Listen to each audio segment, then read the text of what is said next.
Hi everyone, welcome to my channel. আমি অর্পিতা।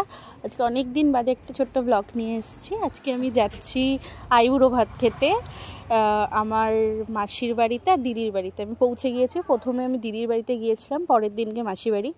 তো এই দিদির বাড়িতে পৌঁছে গিয়েছি। ওদিন শনিবার দিন রাত্রেবেলা দিদির বাড়িতে আইবুড়ো ভাত খাওয়ার কথা ছিল, আর রবিবার দিনকে মাসি বাড়িতে, মেজো মাসি বাড়িতে।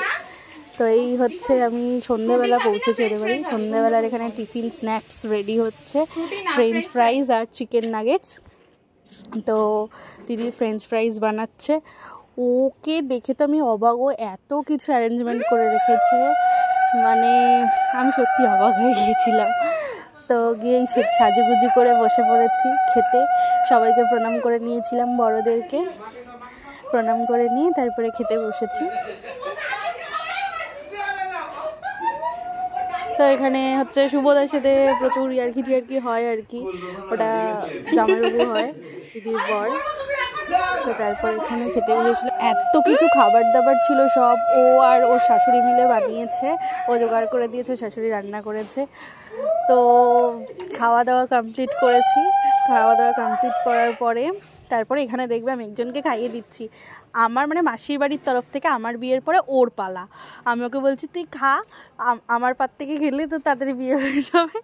তো এরকম খুব মজায় আমাদের দিনটা কেটেছিল আর কি। নেক্সট দিন সানডেতে আমি চলে গিয়েছি মাসির বাড়ি। গিয়ে সেখানে আবার খাওয়া দাওয়া শুরু। আমি পৌঁছালাম। তারপরে রেডি হয়েছি। এই আমাকে রেডি করে দিচ্ছিল, চুলগুলো কার্ল করে দিচ্ছিল সুন্দর করে। আমার লুকটাও আমি এখানে দিয়েছি, সেদিনকে আমি কীরকমভাবে রেডি হয়েছিলাম। তো মাসি তো এত অ্যারেঞ্জমেন্ট করেছিল, মানে প্রচুর প্রচুর প্রচুর আয়োজন করেছে মাসি। এই পুচকেটা হচ্ছে কি দুষ্টু, এটা দিদির ছেলে, এত দুষ্টু আর এত পাকা কথা বলে, কি মানে খুব পাকা কথা বলে। আর আমার তো আসতেই চায় না, মানে ও আমি হচ্ছে ওর বাড়িতে গিয়ে বুঝলাম আমি ওর শত্রুপক্ষ। মা আমাকে আলতা পরিয়ে দিচ্ছিল। তারপরে এই যে রেডি করছিলেন, খুব সুন্দর করে সাজিয়েছিল খাওয়ার যে জায়গাটা, সেটা ফুল টুল দিয়ে। তারপরে এখানে হচ্ছে খাবার দাবার, কত খাবার দাবার দিয়েছে। এখানে আমি আমার লুকটাও শেয়ার করেছি, আমি সেদিন কীভাবে সেজেছিলাম। আর এই যে দুটো আইবুড়ো ভাত আমি খেলাম, সব থেকে বেশি আমি থ্যাঙ্কফুল হচ্ছে এই দুটো দিদির কাছে। এরা দুজন না হলে এতটা স্পেশাল হয়তো হতো না, এই দুটো আইবুড়ো ভাত। তো নেক্সট আইবুড়ো ভাত আর তার লুকগুলো আমি শেয়ার করার চেষ্টা করব তোমাদের সাথে। জানি না কতটা কি পারবো, কারণ প্রচণ্ড ব্যস্ত থাকতে হচ্ছে এই কদিন।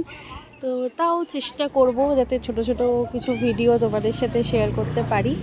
চলো, সবাই ভালো থেকো, সুস্থ থেকো,